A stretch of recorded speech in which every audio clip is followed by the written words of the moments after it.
Hello and welcome to CELPIP part 4 of the listening section. We've already covered the first 3 sections of the listening section, so feel free to watch that.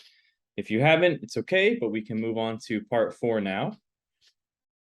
For parts 1 through 3, they're a little bit different than parts 4 through 6.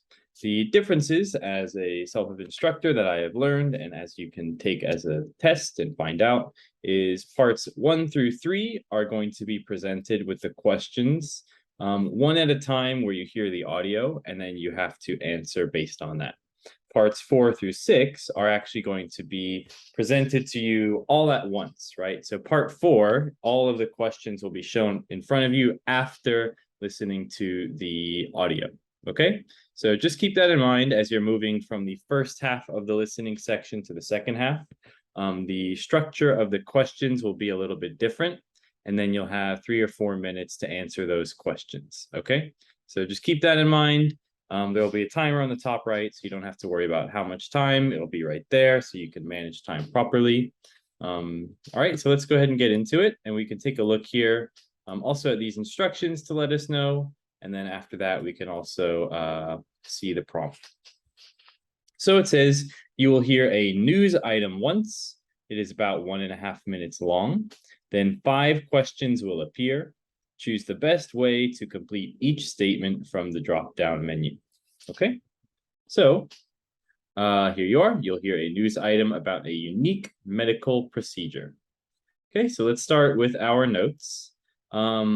Right, I've taught about different note-taking methods, right? You could do person 1 and person 2. You could do chronologically. Maybe you could do compare, contrast, depending on the situation of your prompts. Okay, so this one seems like it's just going to be talking about a medical procedure. So maybe chronologically will be the best option. Again, I will be taking notes on the screen here so you all can see. But during the normal test, you'll have a piece of paper and a pen, right, or pencil. So you'll be writing down your answers by hand or your notes by hand. Sorry, you'll be putting your answers in the computer, but you'll be writing your notes by hand, okay? So keep that in mind because you might write a little bit slower than you might see me type here. Typing gives a distinct advantage, but that's okay. All right, so make sure you practice taking notes and all of that. So I'll take notes and we'll review those, making sure that we understand the main idea, the problem and solution. If there's no problem and solution, just like the main topic of discussion or what they're trying to do, right? Okay, so I will put the notes here. We have the unique medical procedure. All right, so we know that that's what it's about. Just write the full word, doesn't matter. Okay, so let's go ahead and get into it and listen, and I will take notes as we go along. And I encourage you guys to do so as well and try and answer these, okay? So this one's only a minute long, nice and short. Let's go ahead and get started. Scientists from Bionic Vision Australia reported that they were successful at implanting the world's first artificial eye. This eye is a very small computerized device that allows patients who lost their eyesight to have some vision. Diane Ashworth, who lost her sight 10 years ago, was the first of 3 patients to receive the device. Dr. Allen states Diane's early results are very promising and expects 2 more patients will receive the eye by the end of this year. Meanwhile, Diane Ashworth spoke to reporters about the moment when scientists turned the device on. She described it as an amazing experience and told reporters she hoped that 2 other patients will have similar results. Diane has not regained her full sight yet. She is only able to see shapes, such as the outlines of objects, and to detect movement. According to Dr. Allen, who installed the device, the present device is just a prototype.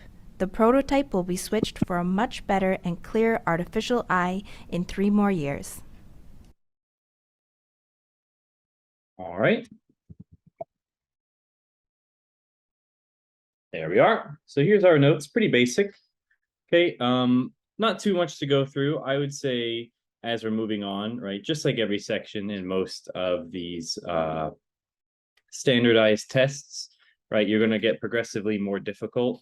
Since we're changing the format a little bit, compared to 4, 5, and 6, this will be the easiest one, I would say. So pretty straightforward. Let's make sure that our notes are helpful for here. And we'll move on to the question. Oh, sorry. Did I skip something accidentally? No, we're good. Okay. Choose the best way to complete each statement from the drop-down menu.